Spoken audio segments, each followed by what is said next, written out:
नमस्कार साथियों, आपका स्वागत है हमारे इस YouTube चैनल पर। साथियों, आज की कहानी हम आपके लिए बहुत ही ज्ञानवर्धक एवं मोटिवेशनल लेकर के हाजिर हुए हैं।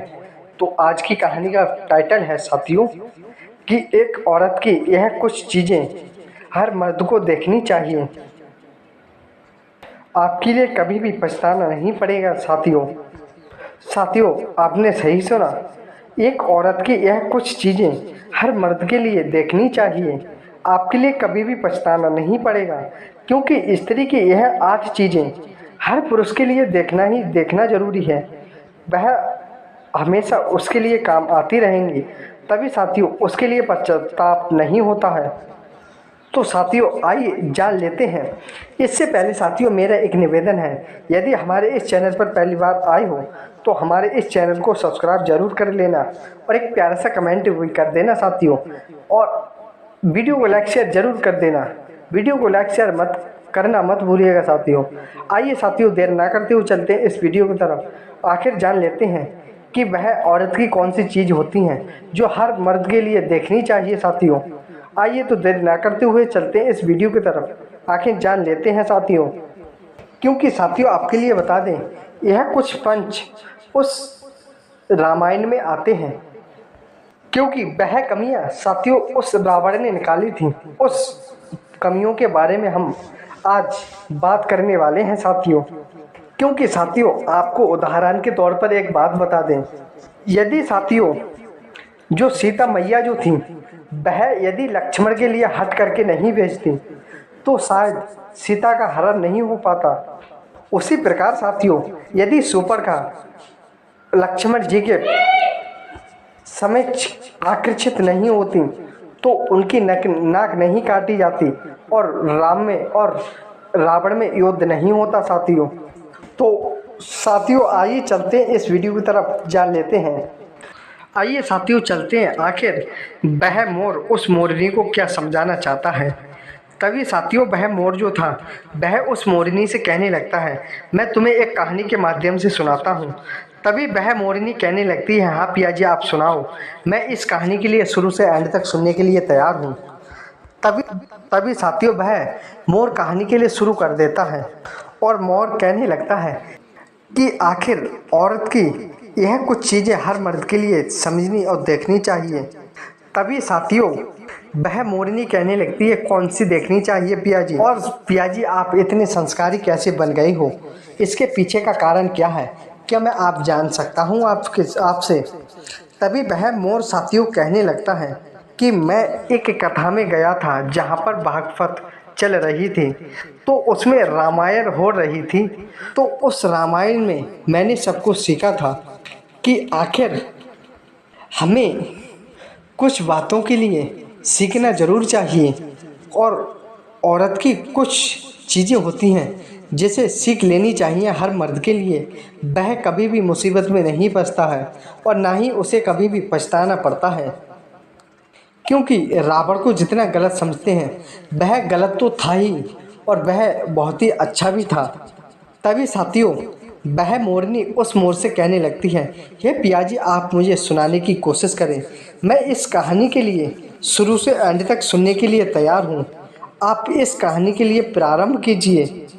तभी वह मोर कहता है कि इस कहानी के लिए मैं एक ही बार सुनाऊंगा, यदि आप सो गई वो आपके नसीब की बात है, मैं दोबारा इस कहानी को नहीं दोहराऊंगा। तुम एक बार में यदि समझना चाहती हो तो समझ भी सकती हो।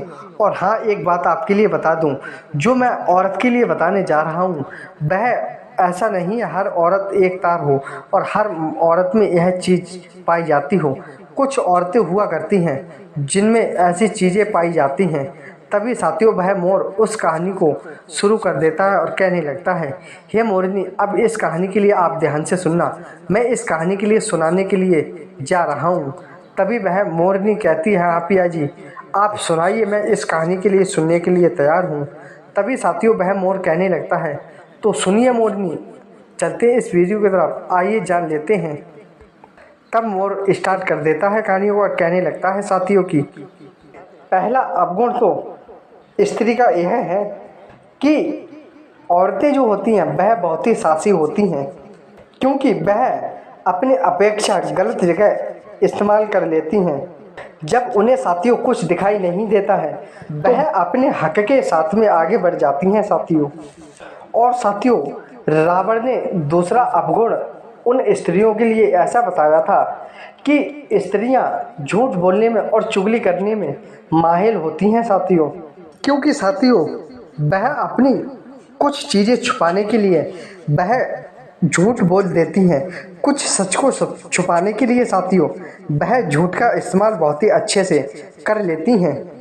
और दोस्तों, तीसरा अवगुण यह पाया जाता है कि औरतें जो होती हैं वह बहुत ही जिद्दी स्वभाव वाली होती हैं।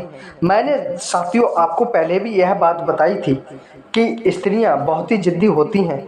यदि सीता मैया जिद ना करती तो शायद उनका हरण नहीं हो पाता, और यदि शूर्पणखा जिद नहीं करती तो शायद उसकी नाक नहीं काटी जाती साथियों। क्योंकि साथियों, स्त्रियां अपने माया जाल में फंसा करके अपने जान पर भी साथियों वह खेल जाती हैं। और साथियों, उसने चौथी बात बताई कि स्त्रियां जो होती हैं, जो औरतें होती हैं साथियों, वह अपने किसी भी हद तक जा सकती हैं। वह अपनी बात के लिए, मनवाने के लिए वह कुछ भी कर सकती हैं साथियों। और वह जब भी उन्हें सिद्ध करना हो तो वह सामने वाले पुरुष के लिए हर तरह से मनाने का कोशिश करती हैं, अन्यथा वह अपना कार्य निकालने में सफल हो जाती हैं साथियों। और साथियों, पांचवी बात यह है कि स्त्रियां जो होती हैं वह बहुत ही जल्दी घबरा जाती हैं साथियों। क्योंकि साथियों, रावण की पत्नी मंदोदरी ने भी जब रावण सीता हरण करके अपने महल में ले आया था तो उस मंदोदरी ने भी घबरा करके उस रावण के लिए बहुत समझाया था साथियों। क्योंकि वह डर गई थी और इसलिए उसने उस सीता मैया को लौटाने के लिए उस रावण से बहुत ही विनती की थी। लेकिन साथियों, जिसका समय आ जाता है वह आखिर कैसे रुक पाता है वह, क्योंकि साथियों किसी ने सच ही कहा है कि होने को कौन टाल सकता है, जो होना है वह होकर ही रहता है। क्योंकि साथियों, हम इस समय औरतें यदि बदल बदल के बात किया करती हैं तो उनके स्वभाव को हम बदलें, इसमें हमारा ही फायदा है साथियों। एक बात आपके लिए बता दें, प्रत्येक स्त्री, प्रत्येक नारी झूठ बोलने वाली नहीं होती हैं। क्योंकि साथियों, और सभी स्त्री हठीली नहीं हुआ करती हैं। जितने अवगुण हमने बताए हैं साथियों वह हर मर्द को जानने तो चाहिए, लेकिन ज़रूरी नहीं है वह सभी औरतों में हो, ऐसा नहीं है, वह 100 में एकाध हुआ करती हैं साथियों। क्योंकि आपके लिए बता दें, रावण जो था वह बहुत ही ज्ञानी पराक्रमी योद्धा था साथियों। वह बहुत से काम करना चाहता था अपनी ज़िंदगी में, लेकिन उसके घमंड ने उसे चूर चूर कर दिया, उसे ज़्यादा दिन तक जीवित नहीं रखने दिया साथियों। क्योंकि यदि साथियों वह माता सीता हट नहीं करती और ना ही लक्ष्मण वहाँ से जाते तो शायद सीता हरण भी नहीं होता और रावण भी नहीं मारा जाता साथियों। और ना ही रावण मारा जाता तो वह अपने हर कार्य पूरे कर देता। क्योंकि साथियों, आपके लिए बता दें, रावण जो था वह बहुत से कार्य करना चाहता था। आपके लिए बता दें साथियों, वह कुछ कार्य तो अपने मन में ठान ही चुका था। जैसे कि साथियों, आपके लिए बता दें, रावण जो था धरती से स्वर्ग तक सीढ़ी लगाना चाहता था। क्योंकि साथियों, वह चाहता था कि यदि कोई पुरुष आसमान पे जाना चाहे तो वह जाकर के वापस लौट भी सकता है, वह यह भी काम करना चाहता था। और साथियों, वह दूसरा काम करना चाहता था कि समुद्र का जो पानी है साथियों वह खारा है, उसे मीठा बनाना चाहता था साथियों, ताकि हर मनुष्य की प्यास बुझ सके साथियों। और वह साथियों कुछ गलत भी करना चाहता था। जिस मदिरा पान को आप लोग पीते खाते हैं साथियों, वह दारू जो है उसमें साथियों वह रावण दुर्गंध हटा करके उसमें खुशबू डालना चाहता था, ताकि उस दारू में से दुर्गंध ना आए साथियों। वह भी उसका कार्य असफल रह गया था उसके घमंड के वजह से ही साथियों। और साथियों, वह और भी कार्य करना चाहता था, क्योंकि साथियों उसे सोना बहुत पसंद था। वह सोने में सुगंध डालना चाहता था। वह साथियों रावण जो था वह बहुत ही कार्य करना चाहता था, लेकिन उसके घमंड ने उसे चूर चूर कर दिया साथियों।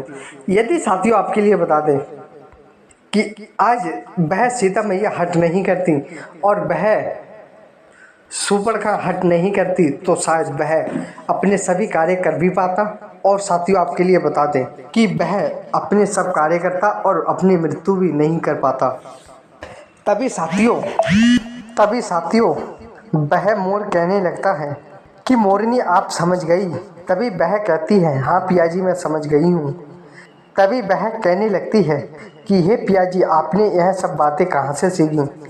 तो वह मोर कहने लगता है कि मैंने यह बातें सारी रामायण से सीखी थी। तभी वह कहती है कि धन्य हो प्रभु, आप इस कहानी को यहीं पर समाप्त करो। मैं अब समझ गई हूँ कि आखिर एक मर्द के लिए स्त्री की कौन कौन सी बातें सीख लेनी चाहिए। तो साथियों आज की कहानी यहीं पर विराम लगती है। मिलते हैं एक प्यारी सी ऐसे ही ज्ञानवर्धक कहानी के साथ में साथियों। वीडियो पसंद आए तो वीडियो को लाइक शेयर जरूर कर देना और एक प्यारा सा कमेंट भी कर देना साथियों। धन्यवाद साथियों, मिलते हैं एक प्यारी सी नई ज्ञानवर्धक कहानी के साथ में। जय श्री कृष्ण, राधे राधे, धन्यवाद साथियों।